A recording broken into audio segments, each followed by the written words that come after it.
High বন্ধুরা, কেমন আছো সবাই? আশা করি প্রত্যেকে ভালো আছো। তো আমিও খুব ভালো আছি। সাবু লাবু চ্যানেলে তোমাদের স্বাগতম। আজ আমি অনেক দিন পর রোদ গরমে বেরিয়ে পড়েছি চুঁচুড়ার ইমামবাড়া দেখতে। আমি চুঁচুড়াতে এসেছি ঠিকই, অনেক শুনেছি ইমামবাড়ার গল্প, কিন্তু কখনো যাওয়া হয়নি। তো আজ সিদ্ধান্ত নিলাম যে আজ আমি যাব। এই যে উপর দিয়ে ট্রেন যাচ্ছে, এই ট্রেনটা যাচ্ছে ওই দিকে ব্যান্ডেলে। তো চলো যাওয়া যাক। রাস্তাটা অনেকটাই দূর ছিল আমাদের নার্সিংহোম থেকে, তবু কি যেতেই হবে, তাই এগিয়ে যাচ্ছিলাম। ওই যে দূরে দেখতে পাচ্ছ, হ্যাঁ ওইটাই হচ্ছে ইমামবাড়া, যেখানে আছে বড় ঘড়ি একটা। 5 তলার উপরে ওঠে ওই ঘড়িটা দেখতে যাব। এটা আমার খুব ইচ্ছা হয়েছে, তাই যাচ্ছিলাম। তখনও নাকি কাজ চলছিল, আর ভিতরটা দেখতে সত্যি খুবই সুন্দর। সবার মুখে শুনেছি, আমারও আগ্রহ জাগলো, আমিও দেখব। তো ওখানে 20 টাকার টিকিট কেটে আমিও চলে গেছিলাম ভেতরে। বাইরের দিক থেকেই দেখছি ভেতরটা সত্যিই খুব সুন্দর লাগছে। তো ভেতরটা কেমন হবে আমি ওটাই শুধু ভাবছি। যাই হোক, ভিতরটা তো দেখতে দারুণ ছিল। এবার কৌতূহল জাগলো, ওই বড় ঘড়িটায় কি আছে আমি দেখতে যাব। কত বড় ঘন্টা আছে, যেই ভাবনা সেই কাজ। ব্যাস আমি সিঁড়ি দিয়ে উপরে উঠছি। বাপরে বাপ, এত উঁচু, পুরো 5 তলার সমান। আর জানালার ফাঁক দিয়ে যাচ্ছে ওই গঙ্গা নদী, দেখতে কত সুন্দর লাগছে। আর এক সাইডে যেমন বড় বড় ঘর, আর এক সাইডে পুরো গঙ্গা নদী। আমার দেখা হয়ে গেছে। আমি শত উপরে উঠে ভাবছি এখানে আবার কি আছে। তখনও বুঝিনি যে সাইডে সাইডে জানালা দিয়ে দেখা যাচ্ছে ওই বড় ঘন্টা, ওই বড় ঘর। আর এই যে হচ্ছে বড় ঘন্টা, যেটা হচ্ছে ইমামবাড়াতে রয়েছে। কত বড়, 15 মিনিট অন্তর অন্তর ঢং ঢং করে বেজে ওঠে, যেটা শুনতে সত্যিই দারুণ লাগে। অবশ্যই তোমরা একবার হলেও এসো। ওপরে উঠতে যতটা কষ্ট হয়েছিল, নামতে ততটাই কষ্ট হয়নি, মানে ভালোই লেগেছিল। আর এই যে হচ্ছে কাঁটাটা, যেইটা কন্টিনিউ তুলতে থাকে। আর এই যে মেশিন ঘর লেখাই আছে, ওটা বন্ধই রাখে, আমাদের জন্য নয়। আর যাই হোক, তো কি আর করা যাবে, এইগুলোই দেখলাম 20 টাকা দিয়ে। তো চলো, এরপর রয়েছে সূর্য ঘড়ি। এটা শুনেছি, সূর্য ঘড়ি মানে সূর্য কি যেদিকে ঘুরবে সেদিকে ঘড়িটা ঘুরবে, এটা ভাবতে ভাবতে নামছিলাম।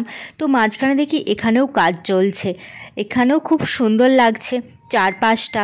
এবার আমি ভাবছি এত কিছু যে ঘুরলাম, পা ব্যথা করবে না তো? আবার ছিল নাইট ডিউটি। নিচটায় নেমে এসে দেখি বাবা, রাজকীয় ঘর, দেখতে কিনায় ভালো লাগছে। আর ওই দিকে আছে সূর্য ঘড়ি। তো চলো যাওয়া যাক। এই দিকে আসবার পথে দেখি এত বড় দরজা, আমি তো বাপের জন্মেও দেখিনি এত বড় দরজা। আমি প্রথমবার দেখছি এত বড় গেট, এত বড় দরজা, কিভাবে সম্ভব? এই যে চলে এসেছি এই দিকে, ওই যে গঙ্গা নদীটা উঁকি মারছে আমায়। এই দিকটা হচ্ছে পেছনঘর। এই হচ্ছে ইমামবাড়ার সেই সূর্য ঘড়ি। ওই যে আকাশ থেকে সূর্যের আলোটা পড়বে, ছাওয়াটা যেই দিকে পড়বে সেই দিকেই হচ্ছে ঘড়ির টাইম। এই হচ্ছে সূর্য ঘড়ি। আমি ভাবলাম ও আচ্ছা আচ্ছা, এটাই হচ্ছে সেই সূর্য ঘড়ি। আর ওই যে সামনেই গঙ্গা নদী, আর ওই দিকে রয়েছে হুগলি সেতু, মানে ওই হুগলি সেতু দিয়ে যাচ্ছে ব্যারাকপুরের ট্রেনটা। কি নাই ভালো লাগছে দেখতে, সত্যি সত্যি। আর এইটা হচ্ছে পেছনটা। যাই হোক, দেখতে খুবই ভালো লাগছে। আর কি, গঙ্গার ধারে যখন চলে এসেছি, গঙ্গার কাছে একটু যাব না, সেটা কখনো হয়? গঙ্গা নদী দেখতে আমার কি যে ভালো লাগে। এত নার্সিংহোম থেকে দেখি, তাও আমি পারি না, আমাকে দেখতেই হবে। তো এক ছুটে চলে গেছিলাম গঙ্গার পাড়ে। ওই যে দূরে কত চওড়া, বাবারে বাবা, গঙ্গা নদী বলেন তো নয়, কত চওড়া দেখো, এই পাশ থেকে ওই পাশ, মনে হচ্ছে আমি নদীতে চলে এসেছি। যাই হোক, ওখানে ঘোরার পর খুব খিদে পেয়ে গেছিলো, তাই খেয়েছিলাম লুচি আর আলুর দম। তো চলো চটপট খাওয়া দাওয়া করে চলে গিয়েছিলাম চন্দননগরে, কারণ আজ দুপুরের লাঞ্চটা ওখানেই করব। গিয়েছিলাম চন্দননগরের স্ট্যান্ডে। বাহ, এইগুলো দেখতে আমার সত্যি খুব ভালো লাগে। কে কে চন্দননগর থেকে দেখছো অবশ্যই আমার কমেন্ট করে জানিও তো। আর ওই যে ওইদিকে একটা সত্যি খুব ভালো লাগে। আর এত গরমে কুলফি না খেলে হয়? তো আমি একটু কুলফি খেতে না খেতেই যেন টক লেগে গেল। আর চুঁচুড়ার থেকে চন্দননগরে আসার পর সত্যি একটা আলাদাই অন্য রকম। এখানটা যতই হোক একটু বসে শান্তি তো পাওয়া যাবে এই রোদ গরমে হলেও। এই যে গাছের ছাওয়া, আর সামনে যে গরুগুলো দেখতে পাচ্ছ এগুলো থাকবেই।